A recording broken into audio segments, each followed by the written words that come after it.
Ketika saya akan menjelaskan tentang nutraceutikal.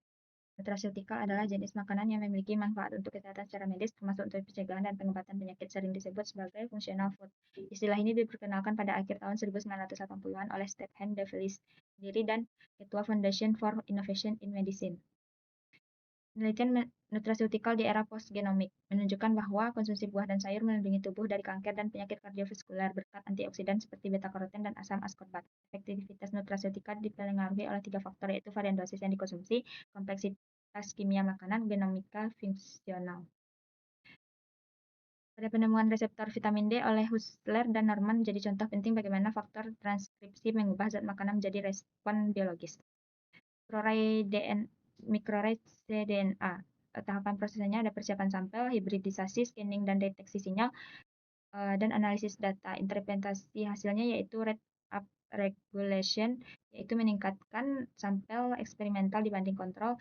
Green yaitu down regulation, yaitu menurunkan sampel eksperimental dibanding kontrol. Black yaitu constitutive expression, meningkatkan ekspresi relatif sama kedua sampel. Nutraceutikal menjembatani konsep makanan sebagai nutrisi dengan konsep obat farmaseutikal, menghadirkan paradigma bahwa makanan tidak hanya untuk mengenyangkan, tetapi juga memiliki fungsi terapeutik untuk mencegah dan bahkan membantu mengobati. Fitokimia adalah senyawa kimia kompleks yang terdapat pada tanaman, terutama buah dan sayur. Fitokimia dengan khasiat antioksidan biasanya berwarna cerah karena mengandung kromofor, yaitu gugus yang menyerap cahaya UV dan tampak. Sayuran hijau gelap kaya akan klorofil yang juga berfungsi sebagai antioksidan. Karotenoid memberi warna kuning pada jagung, jingga kemerahan pada wortel, dan merah pada tomat. Karoten juga dapat melindungi dari kanker hati dan paru-paru. Karotenoid tidak larut dalam air tapi mudah diserap bersama minyak, dan di darah diangkut oleh partikel kolesterol LDL yang kaya lipid. Beta-karoten diubah menjadi vitamin A untuk mendukung kesehatan mata, sistem imun, kulit, dan sel lendir. Beta-karoten berperan sebagai antioksidan yang melindungi tubuh dari radikal bebas. Alfa-karoten seperti beta-karoten adalah prekursor vitamin A dan antioksidan yang mencegah kerusakan sel akibat radikal bebas. Likopen. Manusia tidak dapat membuat likopen, jadi harus mengkonsumsi buah-buahan. Likopen memiliki kemampuan mengikat oksigen bebas, mengatur komunikasi gap junction antar sel. Lutein dan zeaxanthin. Lutein adalah suatu xanthofil dan satu dari 600 karoten di dalam sayur berdaun hijau sebagai nutrisi mata. Zeaxanthin merupakan salah satu karotenoid alkohol yang paling sering ditemukan di alam untuk melawan radikal bebas. Karotenoid astaxanthin tidak diubah menjadi vitamin A di tubuh, melainkan untuk membantu mengatasi penyakit degenerasi, nyeri otot, rheumatoid arthritis. Terapi dengan antioksidan adalah senyawa yang melindungi tubuh dari kerusakan akibat radikal bebas dengan cara mendonorkan elektron. Antioksidan banyak ditemukan di minyak kedelai, canola, jagung, gandum, dan kelapa sawit. Jenis produk bahan alam nutraceutikal yaitu distandarisasi berdasarkan kandungan fitokimia dan marker yang diketahui, atau dengan kemampuan dan marker diketahui tapi belum terstandarisasi. Mencegah kerusakan bahan pangan pada suhu dan kelembapan yang tepat untuk mencegah mikroorganisme berkembang. Jaga kebersihan alat, gunakan kemasan yang melindungi dari cahaya, tambahkan pengawet alami atau kimia untuk memperlambat kerusakan. Turunkan kadar air dan atur pH, tangani bahan dengan hati-hati, lakukan pemeriksaan rutin untuk mendeteksi.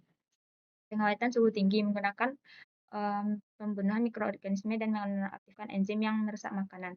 Jenis pengawetan suhu tinggi, pasteurisasi, pemanasan suhu 60-90 derajat untuk membunuh mikroba tanpa merusak rasa. Sterilisasi di atas 100 derajat Celcius untuk membunuh mikroorganisme, termasuk spora. UHT, pemanasan sangat cepat pada 135-150 derajat Celcius selama beberapa detik. Pengalengan, pemanasan dan pengemasan kedap udara untuk penyimpanan lama.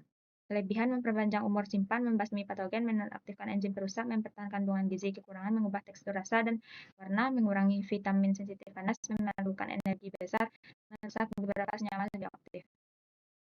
Proses blanching adalah pemanasan ringan 70-100 derajat Celcius dengan air panas atau uap untuk menonaktifkan enzim, mengurangi mikroba, melunakkan sayuran, dan mempertahankan warna serta kualitas sebelum penyimpanan atau pengolahan lebih lanjut. Metode blanching: blanching air, perendaman, blanching uap, pengukusan, blanching microwave, pemanasan gelombang mikro. Faktor efektivitas suhu dan waktu blanching, ukuran dan bentuk bahan, jenis dan kematangan bahan, metode blanching yang digunakan.